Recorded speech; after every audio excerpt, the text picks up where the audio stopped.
Welcome to the study of Pastoral Theology Foundations 1. My name is Associate Professor Glenn Morrison. Topic 4, Spirituality and Pastoral Theology. Spirituality is integrally connected to pastoral theology. Without spirituality, we're going to find it very difficult to relate to having a deeper appreciation of the meaning and being of pastoral theology. Spirituality is like the beating heart, to use a metaphor. So, how do we begin to open up and have a sense of this beating heart?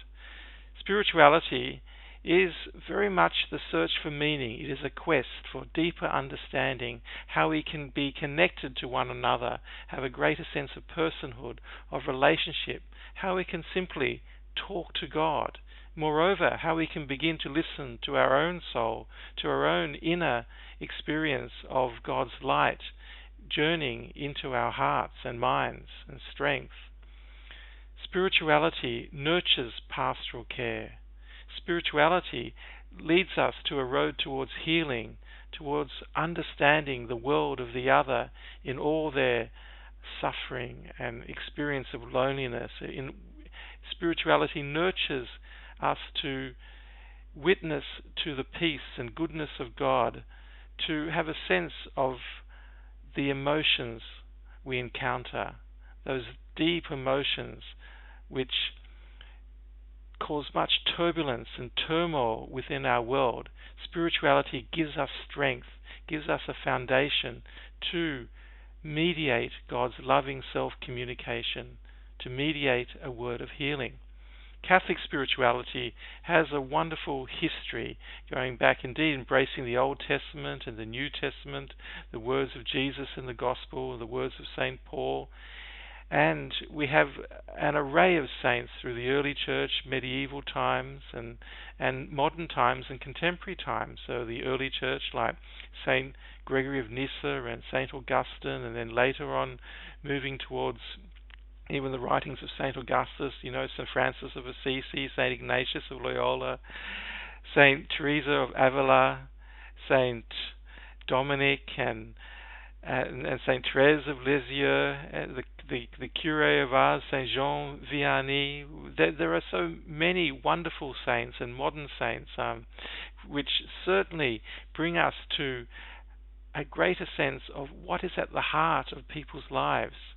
And especially in giving good pastoral care, prayer, having the ability to have a prayerful foundation to the way we theologically reflect upon the world, how we invite the other stories into our life with a prayerful sense. And this begins with nurturing the great spiritual tradition of contemplation, developing contemplative awareness, which is directly related to how we listen to the world of the other. And through contemplation, we nurture a sense of solitude. Solitude is a beautiful gift, like the gift of melancholy, that pensive sadness. Contemplation and engaging this greater sense of solitude helps us to nurture our experience of loneliness. Loneliness is fundamental to our human condition, and it gives birth to a sense of otherness. When we're lonely at that very depth, we can feel we need people, we need to engage with others. And having a sense of solitude helps us to break open the depression of loneliness towards the light of God. We move from darkness to light. So solitude allows us to move through the darkness of our fears, from the darkness of feeling deeply lonely to the solitude of friendship, of being with God, and beginning to have a sense of what is our soul. And with that, we take it into community.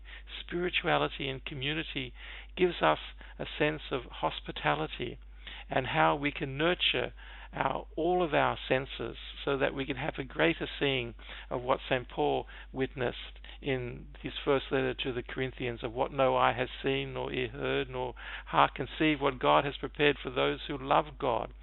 And so in spirituality, we welcome the gift of the Holy Spirit, who both veils and unveils God's wisdom to us, veiling God's wisdom, God teaches us mystery, and unveiling it, we accept it in humility to approach the other and listen to their stories, and again begin to say a word of healing through silence and through especially the giving of compassion.